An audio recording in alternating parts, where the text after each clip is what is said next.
Mateus capítulo 20. A parábola Os trabalhadores na vinha. Pois o reino dos céus é como um proprietário que saiu de manhã cedo para contratar trabalhadores para a sua vinha. Ele combinou pagar-lhes 1 denário pelo dia e mandou-os para a sua vinha. Por volta das 9 horas da manhã, ele saiu e viu outros que estavam desocupados na praça e lhes disse: "Vão também trabalhar na vinha, e eu lhes pagarei o que for justo." E eles foram. Saindo outra vez por volta do meio-dia e das 3 horas da tarde, fez a mesma coisa. Saindo por volta das 5 horas da tarde, encontrou ainda outros que estavam desocupados e lhes perguntou: "Por que vocês estiveram aqui desocupados o dia todo?" "Porque ninguém nos contratou", responderam eles. E ele lhes disse: "Vão vocês também trabalhar na vinha?" Ao cair da tarde, o dono da vinha disse a seu administrador: "Chame os trabalhadores e pague-lhes o salário, começando com os últimos contratados e terminando nos primeiros." Vieram os trabalhadores contratados por volta das 5 horas da tarde, e cada um recebeu 1 denário. Quando vieram os que tinham sido contratados primeiro, esperavam receber mais, pois cada um deles também recebeu 1 denário. Quando o receberam, começaram a se queixar do proprietário da vinha, dizendo-lhe: "Estes homens contratados por últimos trabalharam apenas 1 hora e o Senhor os igualou a nós, que suportamos o peso do trabalho e calor do dia." Mas ele respondeu a um deles: "Amigo, não estou sendo injusto com você. Você não concordou em trabalhar por 1 denário? Receba o que é seu e vá. Eu quero dar ao que foi contratado por último o mesmo que lhe dei. Não tenho o direito de fazer o que quero com o meu dinheiro? Ou você está com inveja porque sou generoso?" Assim, os últimos serão os primeiros, e os primeiros serão últimos. Jesus prediz novamente sua morte e ressurreição. Enquanto estava subindo para Jerusalém, Jesus chamou em particular os 12 discípulos e lhes disse: "Estamos subindo para Jerusalém, e o Filho do Homem será entregue aos chefes dos sacerdotes e aos mestres da lei. Eles o condenarão à morte e o entregarão aos gentios, para que zombem dele, o açoitem e o crucifiquem. No terceiro dia ele ressuscitará." O pedido de uma mãe. Então aproximou-se Jesus à mãe dos filhos de Zebedeu com seus filhos e, prostrando-se, fez-lhe um pedido. "O que você quer?" perguntou ele. Ela respondeu: "Declara que no teu reino estes meus 2 filhos se assentarão, um à tua direita e outro à tua esquerda." Disse-lhe Jesus: "Vocês não sabem o que estão pedindo. Podem vocês beber o cálice que eu vou beber?" "Podemos", responderam eles. Jesus lhes disse: "Certamente vocês beberão do meu cálice, mas assentar-se à minha direita ou à minha esquerda não cabe a mim conceder. Esses lugares pertencem àqueles para quem foram preparados por meu Pai." Quando os outros 10 ouviram isso, ficaram indignados com os 2 irmãos.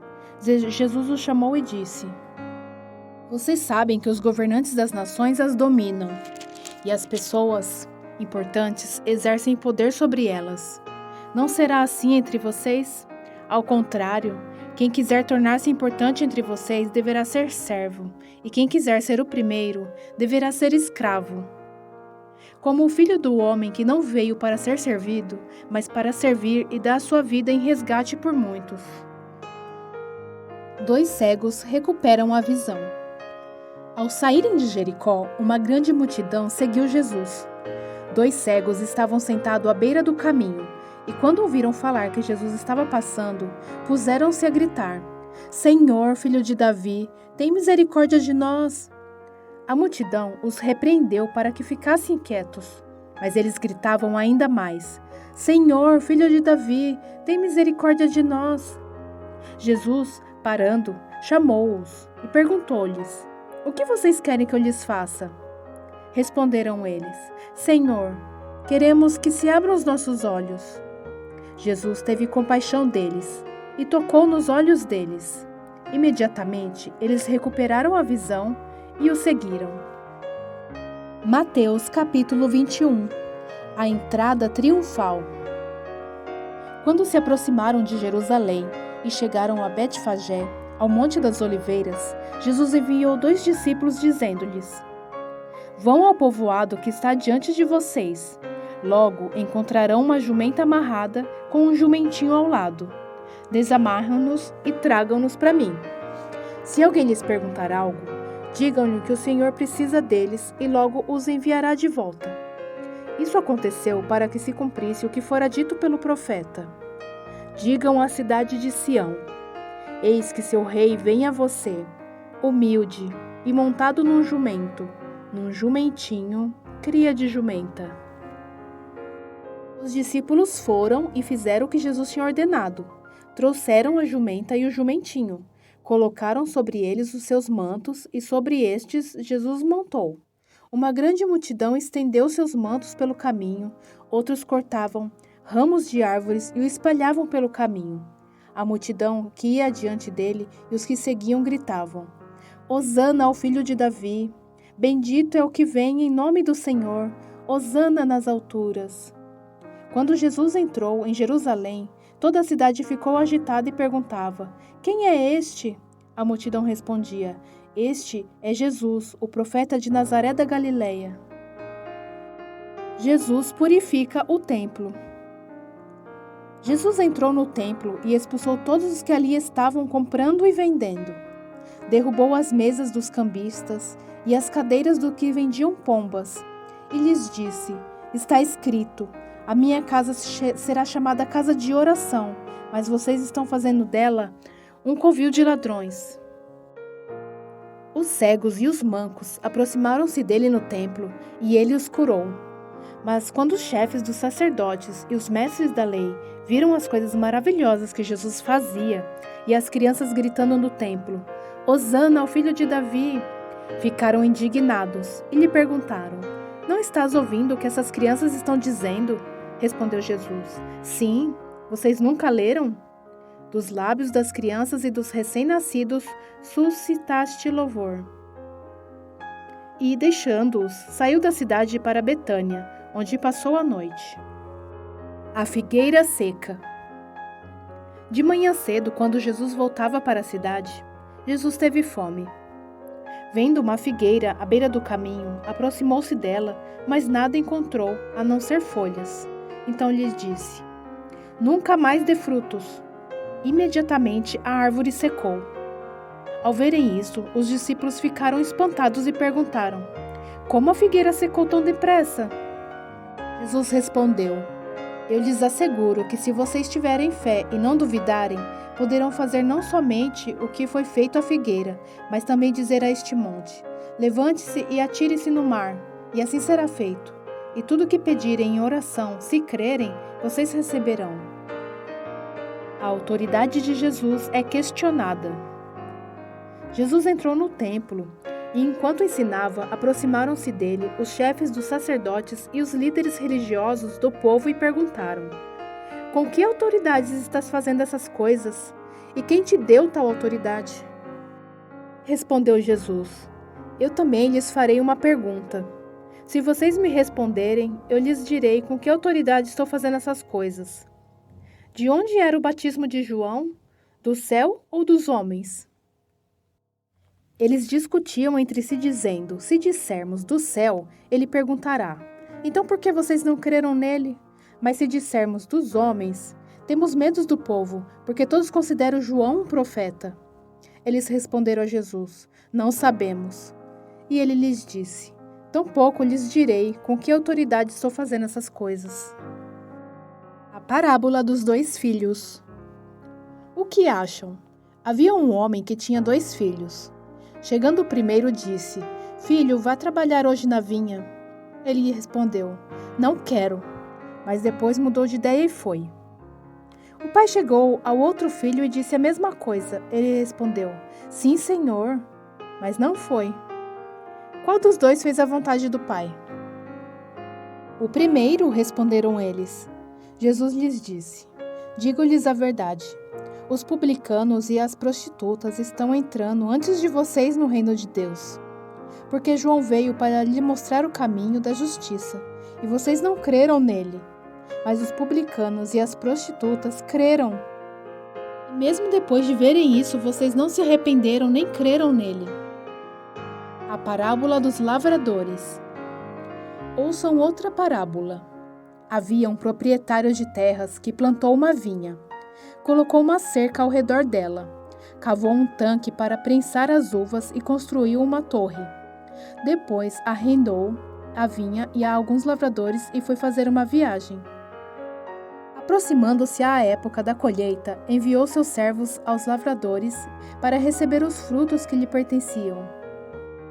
Os lavradores agarraram seus servos. A um espancaram, a outro mataram e apedrejaram o terceiro. Então enviou-lhes outros servos em maior número, e os lavradores os trataram da mesma forma. Por último, enviou-lhes seu filho, dizendo: "A meu filho respeitarão." Mas quando os lavradores viram o filho, disseram uns aos outros: "Este é o herdeiro, venham, vamos matá-lo e tomar a sua herança." Assim eles os agarraram, lançaram para fora da vinha e o mataram. Portanto, quando vier o dono da vinha, o que fará aqueles lavradores? Responderam eles: "Matará de modo horrível esses perversos e arrendará a vinha a outros lavradores, que lhe deem a sua parte no tempo da colheita." Jesus lhes disse: "Vocês nunca leram isto nas Escrituras? A pedra que os construtores rejeitaram tornou-se a pedra angular. Isso vem do Senhor. É algo maravilhoso para nós. Portanto, eu lhes digo que o reino de Deus será tirado de vocês e será dado a um povo que dê os frutos do reino. Aquele que cair sob esta pedra será despedaçado, e aquele sobre quem ela cair será reduzido a pó." Quando os chefes dos sacerdotes e os fariseus ouviram as parábolas de Jesus, compreenderam que ele falava a respeito deles, e procuravam um meio de prendê-lo, mas tinham medo das multidões, pois elas consideravam profeta. Mateus capítulo 22. A parábola do banquete de casamento. Jesus lhes falou novamente por parábolas, dizendo: "O reino dos céus é como um rei que preparou um banquete de casamento para o seu filho. Enviou seus servos aos que tinham sido convidados para o banquete, dizendo-lhes que viessem, mas eles não quiseram vir. De novo enviou outros servos e disse: Digam aos que foram convidados que preparei meu banquete. Meus bois e meus novilhos gordos foram abatidos, e tudo está preparado. Venham para um banquete de casamento." Mas eles não lhes deram atenção e saíram, um para seu campo, outro para seus negócios. Os restantes, agarrando os servos, maltrataram-nos e os mataram. O rei ficou irado e, enviando seu exército, destruiu aqueles assassinos e queimou a cidade deles. Então disse a seus servos: "O banquete de casamento está pronto, mas os meus convidados não eram dignos. Vão às esquinas e convidem para o banquete todos os que vocês encontrarem." Então, os servos saíram para as ruas e reuniram todas as pessoas que puderam encontrar, gente boa e gente má. E a sala do banquete de casamento ficou cheia de convidados. Mas quando o rei entrou para ver os convidados, notou ali um homem que não estava usando veste nupcial. E lhe perguntou: "Amigo, como você entrou aqui sem veste nupcial?" O homem emudeceu. Então o rei disse aos que serviam: "Amarrem-lhe as mãos e os pés e lancem-no para fora, nas trevas. Ali haverá choro e ranger de dentes. Pois muitos são chamados, mas poucos são escolhidos." O pagamento do imposto a César. Então os fariseus saíram e começaram a planejar um meio de enredá-lo em suas próprias palavras. Enviaram-lhe seus discípulos junto com os herodianos, que lhe disseram: "Mestre, sabemos que és íntegro e que ensinas o caminho de Deus conforme a verdade. Tu não te deixas influenciar por ninguém, porque não te prendes à aparência dos homens. Dize-nos, pois, qual é a tua opinião? É certo pagar imposto a César ou não?" Mas Jesus, percebendo a má intenção deles, perguntou: "Hipócritas, por que vocês estão me pondo à prova? Mostrem-me a moeda usada para pagar o imposto." Eles lhe mostraram um denário, e ele lhes perguntou: "De quem é esta imagem e esta inscrição?" "De César", responderam eles. E ele lhes disse: "Então deem a César o que é de César, e a Deus o que é de Deus. Ao ouvirem isso, eles ficaram admirados e, deixando-o, retiraram-se. A realidade da ressurreição. Naquele mesmo dia, os saduceus, que dizem que não há ressurreição, aproximaram-se dele com a seguinte questão: Mestre, Moisés disse que se um homem morrer sem deixar filhos, seu irmão deverá casar-se com a viúva e dar-lhe descendência. Entre nós havia 7 irmãos.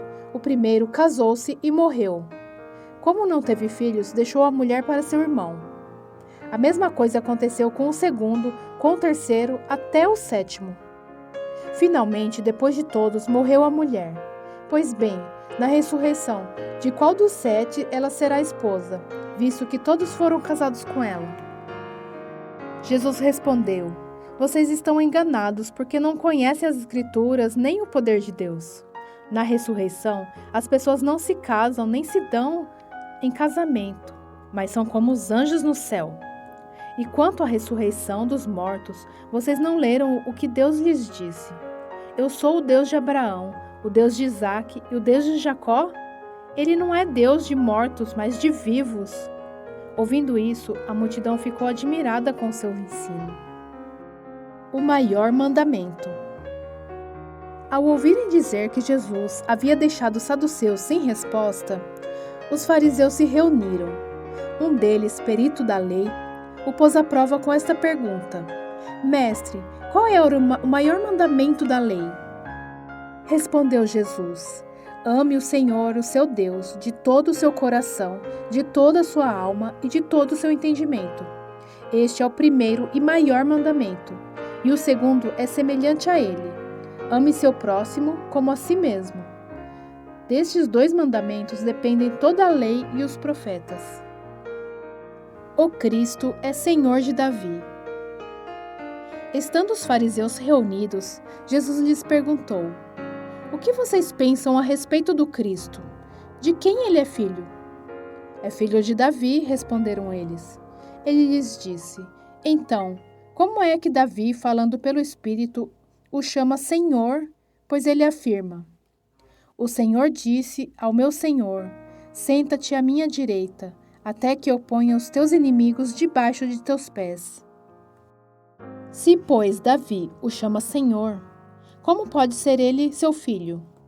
Ninguém conseguia responder-lhe uma palavra, e daquele dia em diante ninguém jamais se atreveu a lhe fazer perguntas. Mateus capítulo 23. Jesus condena a hipocrisia dos fariseus e dos mestres da lei.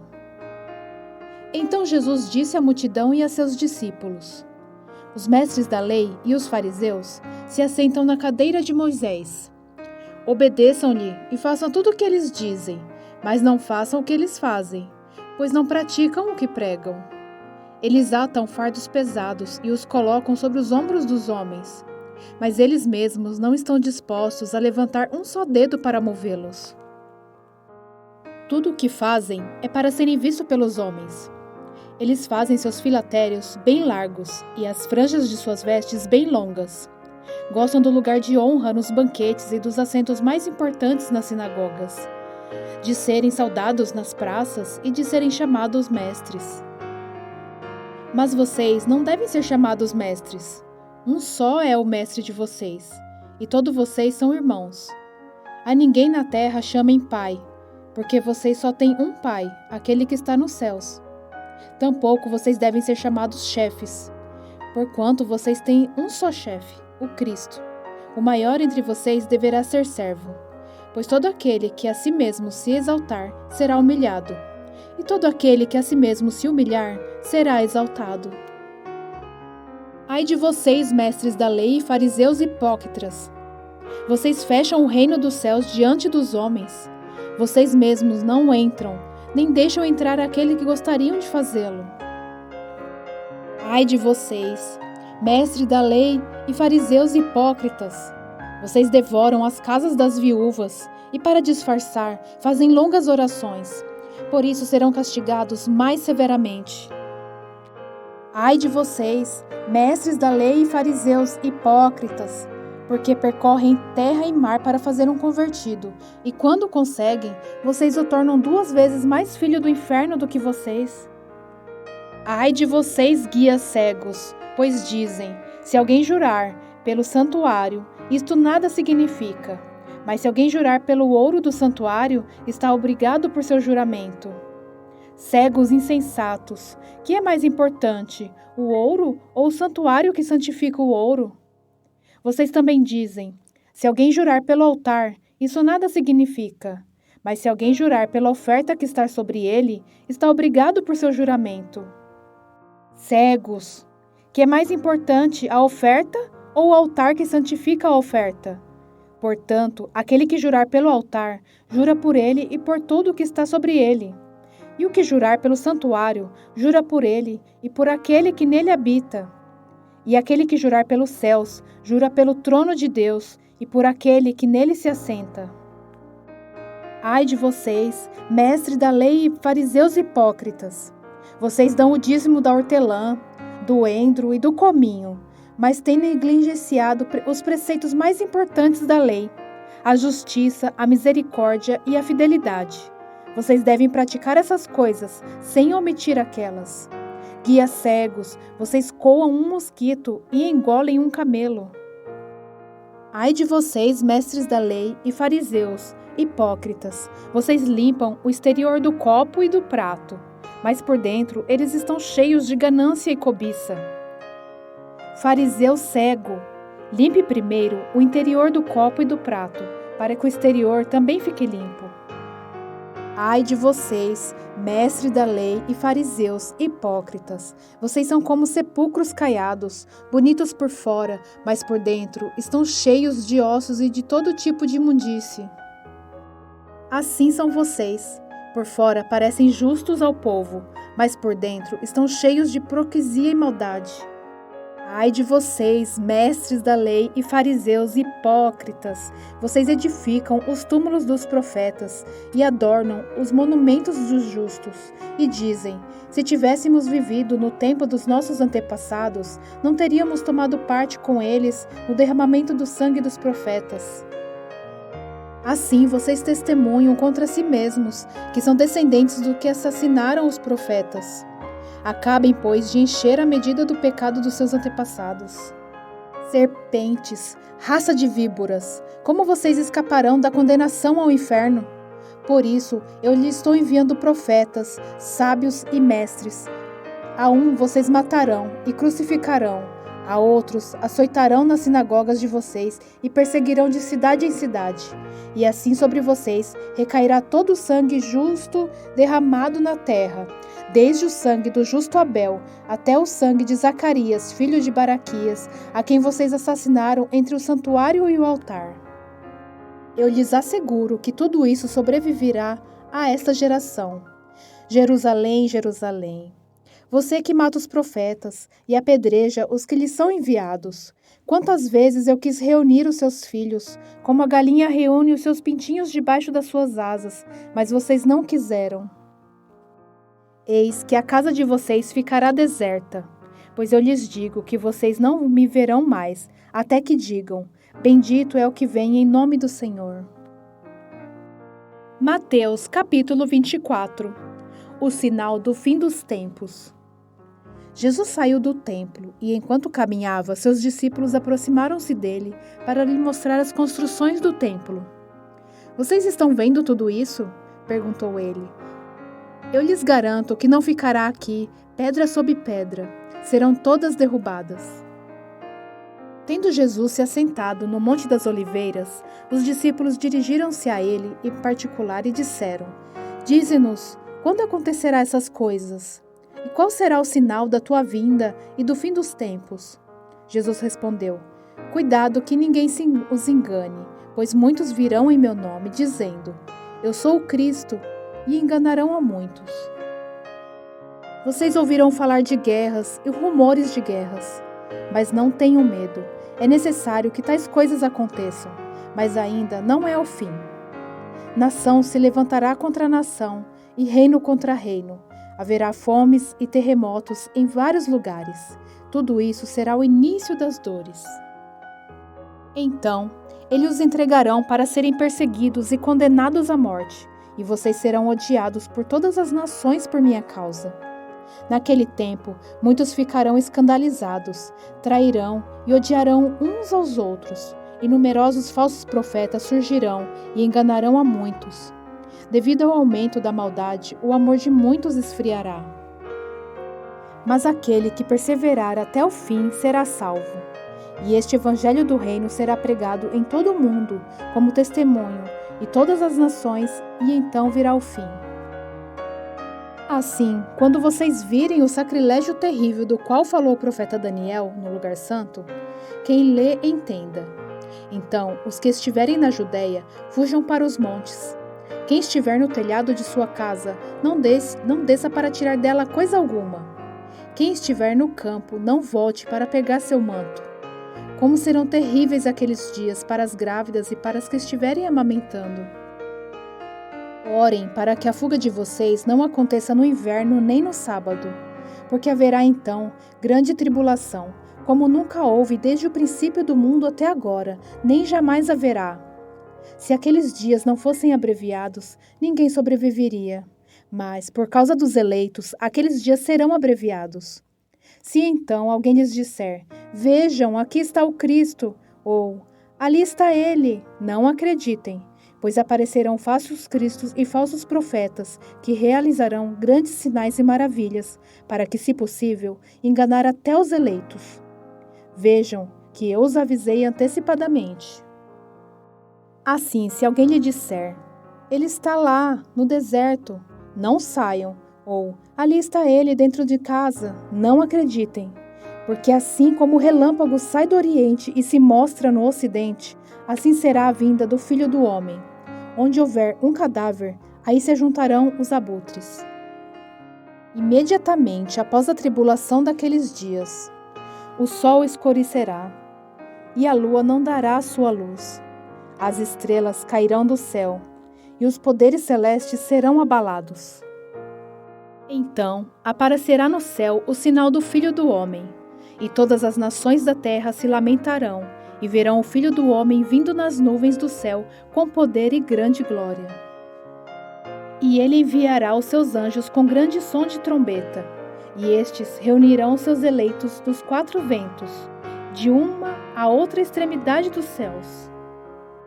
Aprendam a lição da figueira. Quando seus ramos se renovam e suas folhas começam a brotar, vocês sabem que o verão está próximo. Assim também, quando virem todas essas coisas, saibam que ele está próximo, às portas. Eu lhes asseguro que não passará essa geração até que todas essas coisas aconteçam. Os céus e a terra passarão, mas as minhas palavras jamais passarão. O dia e a hora são desconhecidos. Quanto ao dia e a hora, ninguém sabe, nem os anjos dos céus, nem o Filho, senão somente o Pai. Como foi nos dias de Noé, assim também será na vinda do Filho do Homem. Pois nos dias anteriores ao dilúvio, o povo vivia comendo e bebendo, casando-se e dando-se em casamento, até o dia em que Noé entrou na arca, e eles nada perceberam, até que veio o dilúvio e os levou a todos. Assim acontecerá na vinda do Filho do Homem. 2 homens estarão no campo, um será levado e o outro deixado. 2 mulheres estarão trabalhando no moinho, uma será levada e a outra deixada. Portanto, vigiem, porque vocês não sabem em que dia virá o seu Senhor.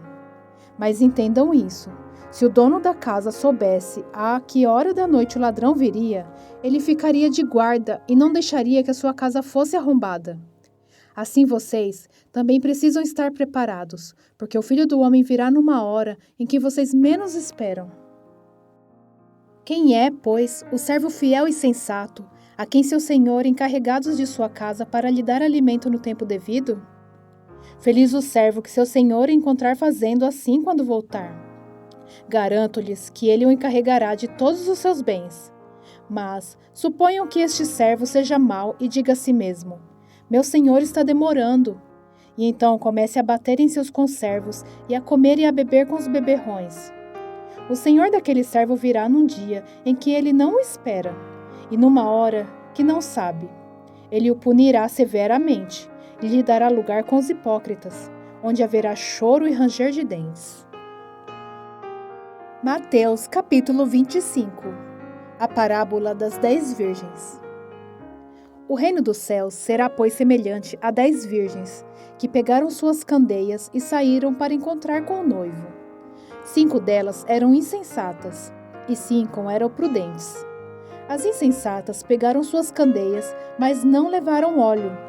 As prudentes, porém, levaram óleo em vasilhas junto com suas candeias. O noivo demorou a chegar, e todas ficaram com sono e adormeceram. À meia-noite, ouviu-se um grito: "O noivo se aproxima, saiam para encontrá-lo!"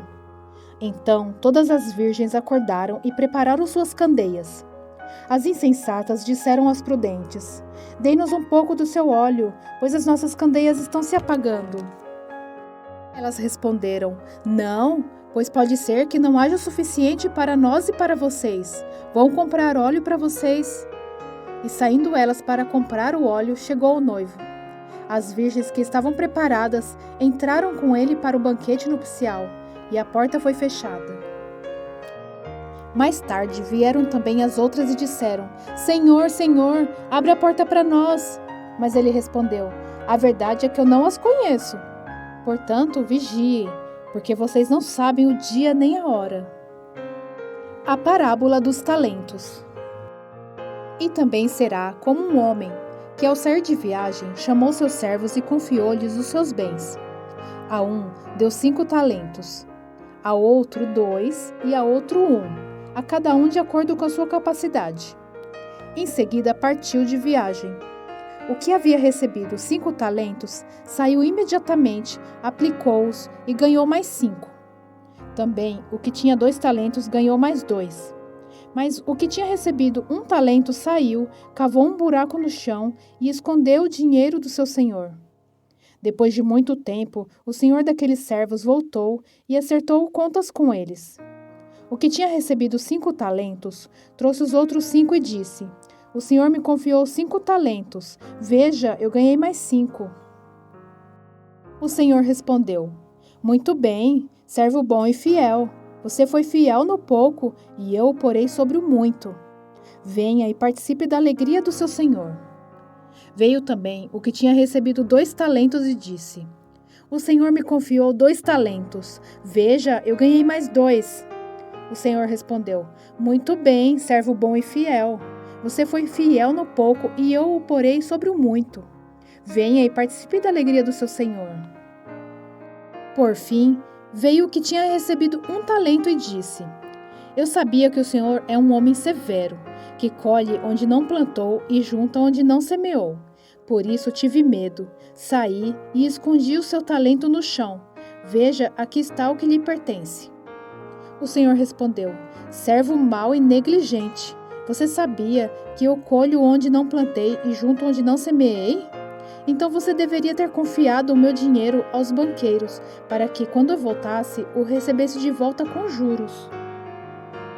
Tirem o talento dele e entreguem-no ao quem tem 10, pois a quem tem mais será dado, e terá em grande quantidade. Mas a quem não tem, até o que lhe tem será tirado, e lancem fora o servo inútil nas trevas, onde haverá choro e ranger de dentes." O julgamento das nações. Quando o Filho do Homem vier em sua glória, com todos os anjos, assentar-se-á em seu trono na glória celestial. Todas as nações serão reunidas diante dele, e ele separará uma das outras, como o pastor separa as ovelhas dos bodes. E colocará as ovelhas em sua direita e os bodes à sua esquerda. Então o rei dirá aos que estiverem à sua direita: "Venham, benditos de meu Pai, recebam como herança o reino que lhes foi preparado desde a criação do mundo. Pois eu tive fome, e vocês me deram de comer. Tive sede, e vocês me deram de beber. Fui estrangeiro, e vocês me acolheram. Necessitei de roupas, e vocês me vestiram. Estive enfermo, e vocês cuidaram de mim. Estive preso, e vocês me visitaram." Então os justos lhe responderão: "Senhor, quando te vimos com fome e te demos de comer, ou com sede e te demos de beber? Quando te vimos como estrangeiro e te acolhemos, ou necessitado de roupas e te vestimos? Quando te vimos enfermo ou preso e fomos te visitar? O rei responderá: digo-lhes a verdade. O que vocês fizeram a algum dos meus menores irmãos, a mim o fizeram. Então ele dirá aos que estiverem à sua esquerda: malditos, apartem-se de mim para o fogo eterno, preparado para o diabo e seus anjos. Pois eu tive fome e vocês não me deram de comer. Eu tive sede e nada me deram para beber. Fui estrangeiro e vocês não me acolheram. Necessitei de roupas e vocês não me vestiram. Estive enfermo e preso e vocês não me visitaram. Eles também responderão: Senhor, quando te vimos com fome ou com sede, ou estrangeiro ou necessitado de roupas ou enfermo, ou preso e não te ajudamos? Ele responderá: digo-lhes a verdade, o que vocês deixaram de fazer a um desses mais pequeninos, também a mim deixaram de fazê-lo. E estes irão para o castigo eterno, mas os justos para a vida eterna.